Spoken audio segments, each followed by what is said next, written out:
As a young pastor, when I was in Jesus Embassy, those of you who were with me there will remember this. I'll say to my congregation, aim for the sky. If you miss the sky, you may fall on the tree. But if you aim for the tree and you miss it, you will fall on the ground. Right now, most of us are aiming at surviving. The problem is that if you miss surviving, you will drown.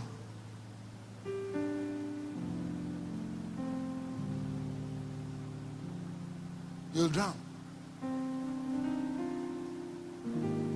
He said, I will bless you. Abi? Why? Why? To make you what? A blessing. Go and count the number of cars you have. Go and count the number of houses you've achieved. Go and count the amount of money you've put in your bank account. And like that man in the New Testament where Jesus said, today we're going to ask an account of you. What are you going to do? What is an account of you? What did you do with what I gave you?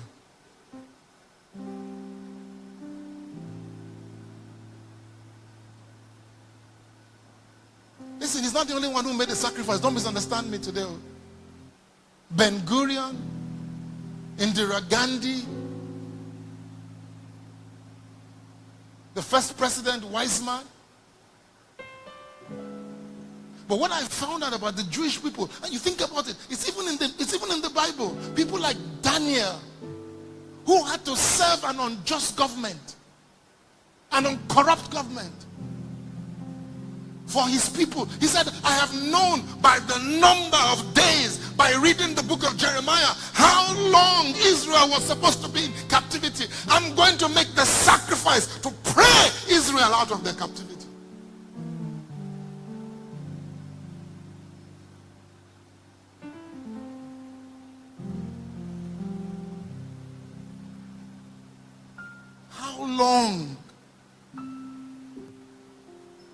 How long are we going to continue? Can you choir come? How long are we going to continue to survive?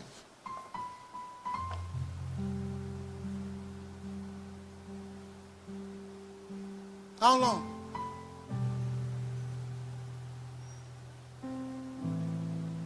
How long? Nobody gives up anything anymore. I remember when I used to be in Jesus Embassy, Mrs. Adeboye, she would bring her generator to church. The entire children's church food, she would bring it. Now, we were serving church then. That was what we had as an understanding. But you could see the heart was right. But I'm telling you this morning that some of you have never seen stories like this before, or heard stories like this before. And some of you, as you were watching that story, something was coming alive in your spirit, that I knew that my life was for more than just survival. Think about it. My father, most people don't know this story about me. My father died at the age of 10. Sorry, I said my father died. My father died when I was at the age of 10. August 3rd, that was on Friday. He's been dead now 45 years. Yeah. So I had no father. My mother tried her best. She tried to make sure that our level of living wasn't cut under, wasn't, you know, but there was not much we could do. We were living in a 2-bedroom house in Wakma compound in Lagos. I had a car, I had a driver, take me to work. My school was walking distance from my house, but the driver took me to school. There was always somebody to take me to school and bring me back. And all of a sudden, this man dies at the age of 10, and I have to come back to Ibadan, to a boys' quarters to live. I swore that I won't live like that anymore. When I got into university, I won't come home for holidays. And in university, in my first 2 years in university, I bought a car. I was using almost the same car that my mother was using in Ibadan. My brother had bought a car too. He won't come home during holidays. It was because we were ashamed of where we were living. So we won't come home.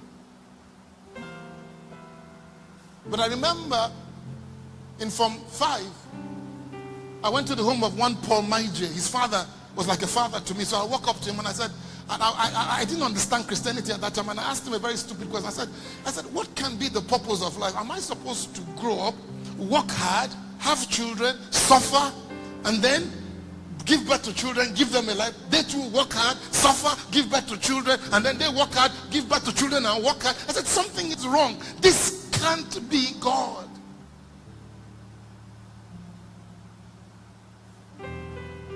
It can't. I was a 15-year-old boy. I said, this can't be God. My life has to matter for something. And then God said to me at that time, as a young boy, if I wanted you to go to heaven the day you were born again, I would have taken you with me. He said, but I left you here for purpose. I left you here on purpose. I left you here to achieve something. I had a guy who used to work with me, was Sheung. Sheung was a nice, tall, very, very, very wonderful guy. But Sheung could act like a dummy sometimes. So we're driving back from Lagos one day, and Sheung was acting like a dummy. And I tell him, park the car, you stupid fool. And I get on the steering and I begin to drive back.